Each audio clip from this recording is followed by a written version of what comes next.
వైఎస్ఆర్ జిల్లాలోని పులివెందుల వంటిమిట్ట జడ్పీటీసీ స్థానాలకు నిన్న ఉప ఎన్నికలు జరిగాయి. ఘర్షణలు నిరసనల మధ్య పోలింగ్ జరిగింది. ఈ రెండు స్థానాలను కూటమి వైసీపీ ఎంతో ప్రతిష్టాత్మకంగా తీసుకున్నాయి. పులివెందుల్లో 76.44%, వంటిమిట్టలో 81.53% ఓటింగ్ నమోదైంది. ఇక రేపు ఓట్ల లెక్కింపు ప్రక్రియ చేపట్టబోతున్నారు.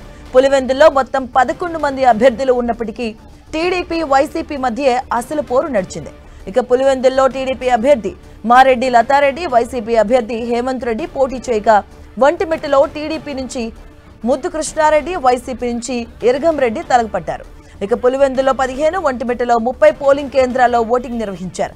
బ్యాలెట్ విధానంలో జరిగిన ఈ ఉప ఎన్నిక తీవ్ర గందరగోళం నెలకొంది.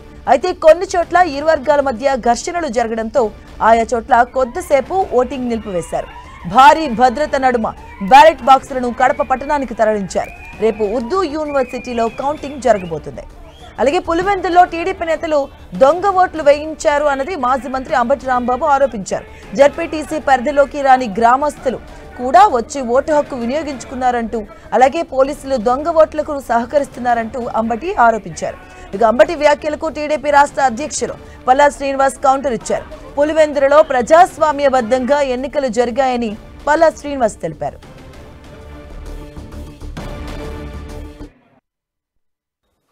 చంద్రబాబు నాయుడు గారు ఏం చెప్తే అదే పోలీసులు ఏం చేయాలండి?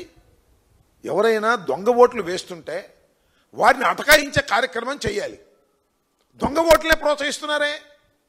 పక్క గ్రామాల నుంచి, పక్క నియోజకవర్గాల నుంచి వచ్చిన వారిని రాచ మర్యాదలు చేసి తీసుకువెళ్ళి ఓట్లు వేయించేటటువంటి పరిస్థితి తెచ్చుకున్నారే. ఎంత దారుణం అండి ఇది! ఇలాంటి దారుణాన్ని ప్రజాస్వామ్యంలో ఎప్పుడైనా విన్నామా, కన్నామా అని అడుగుతా ఉన్నా.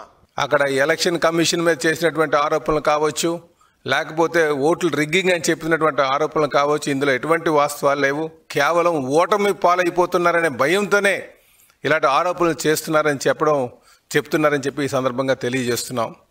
అలాగే మీరు వైసీపీ నాయకులు చూస్తుంటే వాళ్ళు చెప్పేటువంటి ప్రతి మాట కూడా మేము ఇక్కడ నియంత్రణ పాలన సాగుతుంది, పోలీసులు దౌర్జన్యం చేస్తున్నారు, ఎలక్షన్ కమిషన్ ఎవరు కూడా సహకరించట్లేదని చెప్పేసి చేస్తున్నవన్నీ కూడా